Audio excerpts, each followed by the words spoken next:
Welcome to Shruti Akash YouTube channel.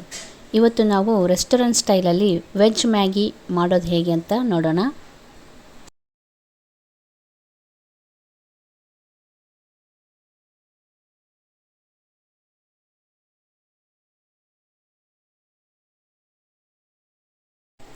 ಮೊದಲಿಗೆ ಒಂದು ಪಾತ್ರೆಯಲ್ಲಿ 2 ಗ್ಲಾಸ್ನಷ್ಟು ನೀರು ಹಾಕಿ ಅದನ್ನು ಕಾಯಲು ಇಡಿ.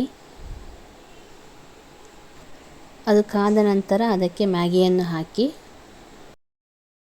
ಒಂದು ಪ್ಲೇಟ್ ಮುಚ್ಚಿ 2 to 3 ಮಿನಿಟ್ಸ್ ಅದನ್ನು ಬೇಯಲು ಬಿಡಬೇಕು. ಇವಾಗ ರೆಡಿ ಆಗಿದೆ. ಈ ನೀರನ್ನು ಬಸಿದು ಮ್ಯಾಗಿನ ಒಂದು ಪ್ಲೇಟಲ್ಲಿ ಹಾಕಿ ಸೈಡಲ್ಲಿ ಇಟ್ಕೋಬೇಕು. ನಂತರ ಒಂದು ಪಾತ್ರೆಯಲ್ಲಿ 4 to 5 ಟೇಬಲ್ ಸ್ಪೂನಷ್ಟು ಎಣ್ಣೆ ಹಾಕಿ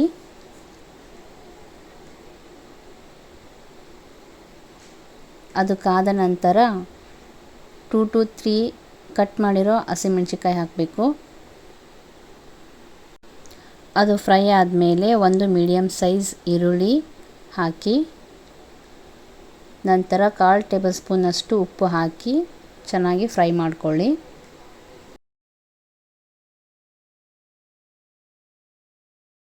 ನಂತರ ಸಣ್ಣದಾಗಿ ಕಟ್ ಮಾಡಿರೋ ಒಂದು ಟೊಮೊಟೊನ ಹಾಕಿ, ನಾನಿಲ್ಲಿ 1 ಟೊಮೊಟೊ ಯೂಸ್ ಮಾಡ್ಕೊಂಡಿದ್ದೀನಿ.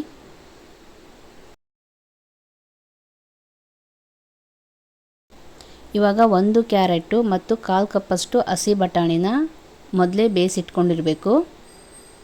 ಇವೆರಡನ್ನ ಹಾಕಿ 2 ಮಿನಿಟ್ಸ್ ಬೇಯಲು ಬಿಡಬೇಕು.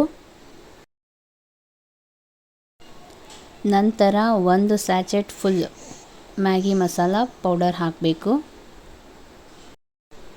ನಂತರ ಬಾಯ್ಲ್ಡ್ ಮೊದಲೇ ಮಾಡ್ಕೊಂಡಿರ್ತೀವಲ್ಲ ಬಾಯ್ಲ್ಡ್ ಮ್ಯಾಗಿ, ಅದನ್ನು ಹಾಕಿ ಚೆನ್ನಾಗಿ ಮಿಕ್ಸ್ ಮಾಡ್ಕೊಳ್ಳಿ.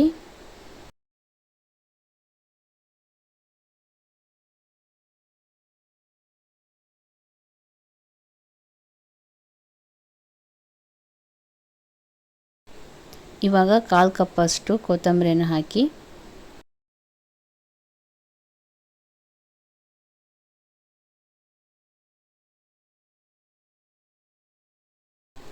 ನಂತರ 4 to 5 ಪುದೀನ ಲೀವ್ಸ್ ಹಾಕಿ ಇದನ್ನು ಹಾಕೋದ್ರಿಂದ ಫ್ಲೇವರ್ ಚೆನ್ನಾಗಿರುತ್ತೆ. ಇವಾಗ ವೆಜ್ ಮ್ಯಾಗಿ ರೆಡಿ ಆಗಿದೆ. ಇದನ್ನು ಒಂದು ಸರ್ವಿಂಗ್ ಪ್ಲೇಟಿಗೆ ಹಾಕೋಣ. Okay, now veg Maggi is ready to taste. Okay friends, taste ಅಂತೂ ತುಂಬಾ ಚೆನ್ನಾಗಿದೆ. ನೀವು ಒಂದ್ಸಲ ನಿಮ್ಮ ಮನೇಲಿ ಟ್ರೈ ಮಾಡಿ, ಹೇಗಿದೆ ಅಂತ ಕಮೆಂಟ್ ಮಾಡಿ. ಇಷ್ಟ ಆದರೆ ಲೈಕ್ ಮಾಡಿ. ಇದೇ ಥರ ಹೆಚ್ಚಿನ ವಿಡಿಯೋಗಳಿಗಾಗಿ ಶ್ರುತಿ ಆಕಾಶ್ ಯೂಟ್ಯೂಬ್ ಚಾನಲ್ನ ಸಬ್ಸ್ಕ್ರೈಬ್ ಮಾಡಿ. Thank you.